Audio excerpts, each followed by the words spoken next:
Wilson. Thanks for coming in. Well, thank you for the invite, sir. I have to admit, I'm still getting used to the new look. They said lose the mustache or lose the election. You and I haven't always agreed in the past, but I want to make another run at making Captain America an official military position. And if we disagree on how to manage a situation, then what happens?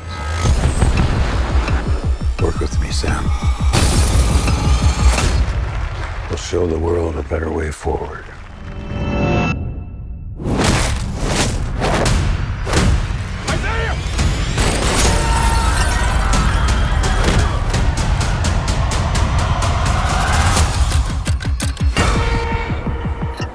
Sir, your inner circle's been compromised.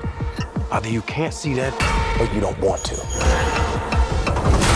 What is this, a trap? Global power is shifting.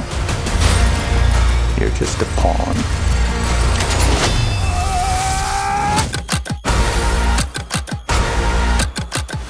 You may be Captain America, but you're not Steve Rogers.